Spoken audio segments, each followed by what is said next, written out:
안녕하세요, 친구들. 여러분의 낚시 친구 강태공입니다. 2025년 12월 22일부터 12월 28일까지 대한민국 전역의 조항을 심도 깊게 분석해 드리는 시간이 돌아왔습니다. 이번 주는 정말 특별합니다. 왜냐고요? 주 초반의 안정적인 날씨가 우리를 잠시 방심하게 만들겠지만 주 중반부터는 눈과 함께 강력한 한파가 몰아닥칠 예정이거든요. 이런 날씨에 무슨 낚시냐고 생각하실 수도 있겠지만 제 경험상 이런 급격한 변화 속에 바로 대물의 기회가 숨어 있습니다. 오늘 제 영상 끝까지 보시면 이 변덕스러운 날씨를 어떻게 기회로 바꿀 수 있는지 그 비밀을 알려드릴 테니 채널 고정해 주세요. 자, 그럼 시작해 볼까요? 먼저 이번 주에 우리가 집중 공략해야 할 어종 두 가지를 선정했습니다. 바로 베스와 붕어입니다. 겨울 낚시의 대표 주자들이죠. 첫 번째, 베스 공략법입니다. 겨울 베스는 깊은 곳, 아주 깊은 곳에 있다는 걸 명심해야 합니다. 수온이 영하로 떨어지는 시기에는 베스의 신진대사가 극도로 느려져서 에너지 소모를 최소화하기 위해 수온이 가장 안정적인 깊은 수심의 바위지대나 수중 장애물 근처에 웅크리고 있습니다. 이번 주처럼 기온이 급강하하는 날에는 더욱 그렇고요. 따라서 우리의 첫 번째 임무는 이런 겨울집을 찾아내는 것입니다. 어탐기가 있다면 수심 7에서 15m 사이에 급격한 브레이크 라인이나 수중 능선을 찾아보세요. 어탐기가 없다면 물가 지형을 보고 판단해야 합니다. 가파른 절벽이나 산이 바로 물과 만나는 지점이 바로 수심이 깊어지는 곳일 확률이 높습니다. 채비는 무조건 느리게 그리고 섬세하게 운영해야 합니다. 추천 채비는 드롭샷 리그나 지그헤드 리그입니다. 웜은 2에서 3인치 정도의 작은 피네스 웜을 사용하고 액션은 거의 주지 않는다는 느낌으로 바닥을 아주 천천히 긁어주는 것이 핵심입니다.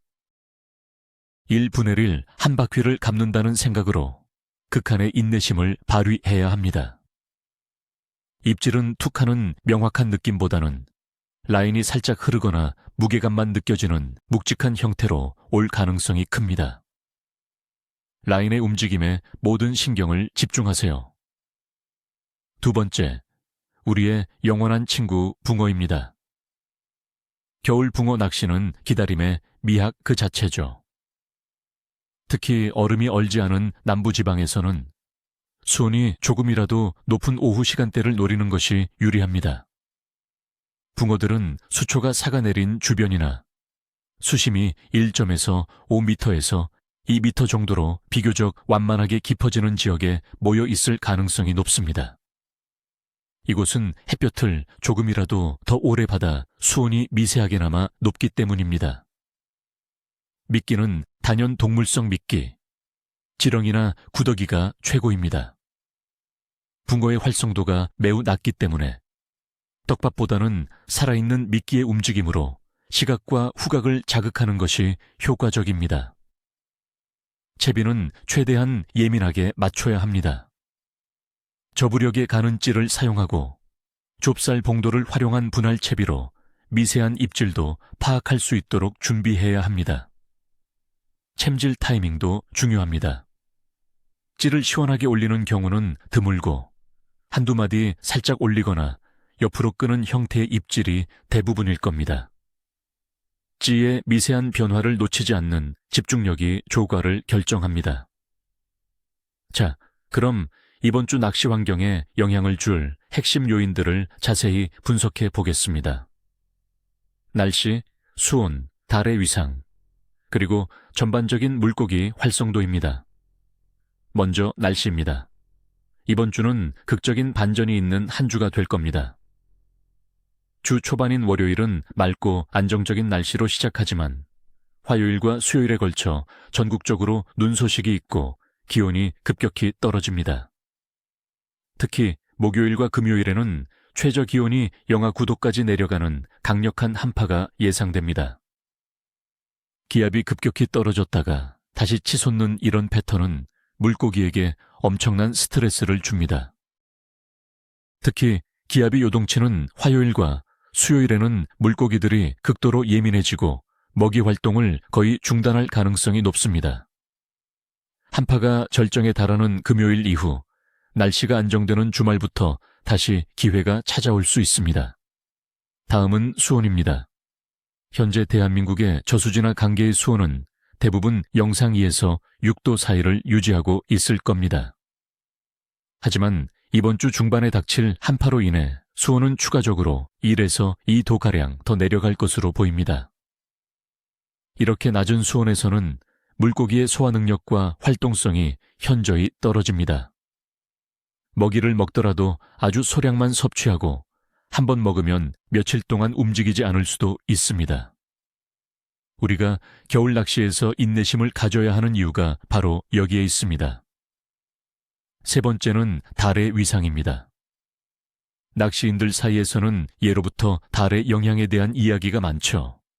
이번 주는 낚시에 꽤 긍정적인 달의 주기에 해당합니다. 12월 20일이 삭즉 뉴문이었기 때문에 우리가 낚시할 이번 주는 달이 점점 차오르는 초승달에서 상현달로 가는 시기입니다. 전통적으로 이 시기는 물고기들의 경계심이 줄어들고 활동성이 살아나는 때로 알려져 있습니다. 거센 한파라는 악재 속에서 달의 영향은 우리에게 한 줄기 희망이 될 수 있습니다. 마지막으로 전반적인 물고기 활성도입니다. 이 모든 요소를 종합해 볼 때 이번 주 물고기들은 생존 모드에 돌입할 가능성이 큽니다. 주 초반의 안정적인 날씨에 잠시 활발한 움직임을 보일 수 있지만 화요일부터 시작되는 기상 악화로 인해 깊은 곳으로 숨어들어 움직임을 최소화할 것입니다. 짧은 피딩 타임은 아마도 하루 중 수온이 가장 높은 정오부터 오후 2시 사이에 아주 잠깐 찾아올 것입니다. 이 시간을 놓치지 않는 것이 중요합니다. 이제 모두가 기다리시던 요일별 조항 예측입니다. 12월 22일 월요일, 조항은 좋음입니다. 주말 동안의 낚시객들로 인한 소란이 가라앉고 날씨도 맑고 안정적이라 물고기들이 경계심을 풀고 잠시나마 먹이 활동을 할 가능성이 있습니다. 특히 배스 낚시를 계획하고 있다면 이날이 이번 주 최고의 기회가 될 수 있습니다. 12월 23일 화요일, 조항은 까다로움으로 예상됩니다. 눈이 내리기 시작하고 기압이 떨어지면서 물속 상황이 불안정해집니다. 물고기들이 변화를 감지하고 예민해지기 시작하는 날입니다. 아주 섬세한 채비와 운영이 필요합니다. 12월 24일 수요일, 조항은 약함입니다. 전국적으로 눈이 내리고 기온 변동이 심한 날입니다. 이런 날에는 물고기들이 먹이 활동을 거의 중단하고 안전한 곳에 숨어 있습니다. 낚시가 매우 어려울 것으로 보입니다. 12월 25일 목요일, 조항은 약함입니다. 눈이 그치고 기온이 급격하게 떨어지는 소위 한파의 시작입니다. 급격한 수온 저하와 높아진 기압으로 인해 물고기들이 쇼크 상태에 빠질 수 있습니다. 입을 굳게 닫을 확률이 높습니다. 12월 26일 금요일, 조항은 매우 약함입니다. 이번 주 최저 기온을 기록하는 날로 모든 물고기들이 깊은 곳에서 움직임을 최소화하며 에너지를 비축할 것입니다. 낚시보다는 잠시 쉬어가며 채비를 정비하는 것을 추천합니다. 12월 27일 토요일, 조항은 까다로움입니다. 한파는 여전하지만 날씨가 조금씩 안정되기 시작합니다. 추위에 적응한 일부 개체들이 아주 잠깐 입을 열 수 있습니다. 하루 중 가장 따뜻한 정고 시간대를 집중적으로 노려보세요. 12월 28일 일요일, 조항은 중간 수준까지 회복될 수 있습니다. 기온이 소폭 상승하며 안정적인 날씨가 이어질 것으로 보입니다. 며칠간 굶주렸던 물고기들이 다시 먹이 활동을 재개할 가능성이 있습니다. 인내심을 갖고 꾸준히 공략한다면 주말의 마지막에 손맛을 볼 수도 있는 기대해 볼 만한 날입니다. 자, 친구들, 이번 주 예보 어떠셨나요? 춥고 힘든 낚시가 예상되지만 그렇기 때문에 한 마리의 가치는 더욱 클 것입니다. 두꺼운 방한복과 따뜻한 음료 꼭 챙기시고 안전에 항상 유의하며 즐거운 낚시 하시길 바랍니다. 여러분의 멋진 조가 소식을 댓글로 기다리겠습니다. 지난주에는 어떤 어종을 잡으셨나요? 그리고 이번 주말 어떤 계획을 갖고 계신가요? 여러분의 이야기를 공유해 주세요. 영상이 마음에 드셨다면 좋아요와 구독 잊지 마시고요. 그럼 저는 또 다른 유익한 정보로 돌아오겠습니다. 모두들 어복 충만하시고 니코타, 니체슈이 안녕히 계세요.